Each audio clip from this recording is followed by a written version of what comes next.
sou Márcia Chueire, falando direto de Cuba. Hoje é 28 de dezembro de 2021. A primeira notícia de hoje é que os casos de Covid-19 em Cuba subiram perceptivelmente nesta última semana.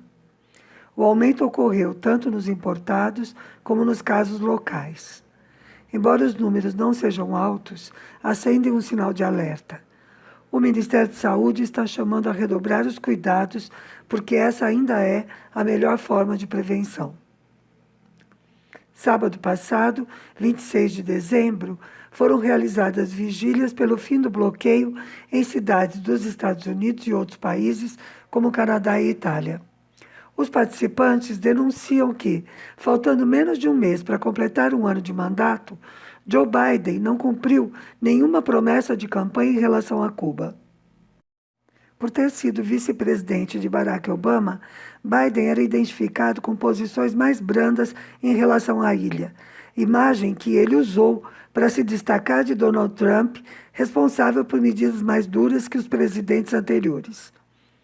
Por exemplo, Trump pôs novamente em vigor a seção da lei Helms-Burton, que qualifica de tráfico qualquer relação de cubanos ou estrangeiros com propriedades que foram nacionalizadas pelo governo revolucionário.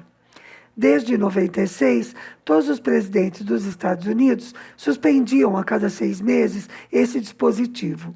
Trump rompeu essa tradição. Essa lei permite que pessoas que se declarem antigos donos dessas empresas ou imóveis apresentem demandas ante tribunais norte-americanos contra pessoas físicas ou jurídicas que tenham qualquer relação com essas propriedades.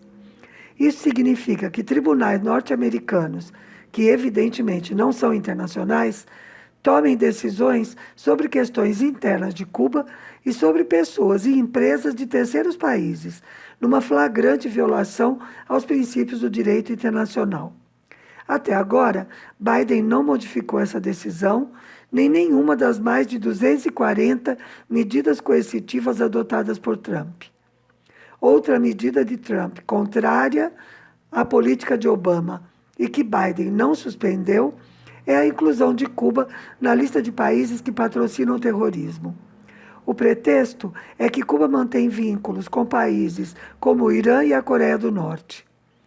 A inclusão de um país nessa lista tem exatamente o propósito de justificar o bloqueio. Os prejuízos materiais provocados pelo bloqueio são imensos e atingem diretamente o povo, a vida cotidiana das pessoas. E é esse mesmo o seu objetivo: levar o povo cubano ao desespero para que se rebele contra o governo. Mas os prejuízos do bloqueio não são somente materiais. Vários movimentos de solidariedade, como o Código Rosa, o Foro del Pueblo e o Puentes de Amor, apontam que o bloqueio também incide sobre as relações pessoais e familiares entre as pessoas dos dois países. Um abaixo-assinado virtual do movimento Puentes de Amor dirige ao presidente norte-americano as seguintes reivindicações. Primeiro, reativar a Embaixada dos Estados Unidos em Cuba, para normalizar a emissão de vistos e demais serviços consulares. Isso porque, para solicitar um visto norte-americano, os cubanos têm de se dirigir a consulados em terceiros países, o que encarece e retarda muito o procedimento. Segundo, restaurar o programa de reunificação familiar suspenso por Trump desde 2017. Esse programa facilitava a ida de cubanos que já tivessem familiares legalmente estabelecidos nos Estados Unidos. Terceiro, permitir que as companhias aéreas estadunidenses possam voar às províncias cubanas. Atualmente, os voos estão bastante limitados e só podem voar a Havana. Claro que isso dificulta e encarece muito as visitas de cubanos oriundos de outras províncias. Depois, permitir os envios ilimitados de remessas a Cuba. Trump proibiu os serviços da Western Union em Cuba e restringiu outras formas de remessa, e Biden não alterou em nada essa decisão.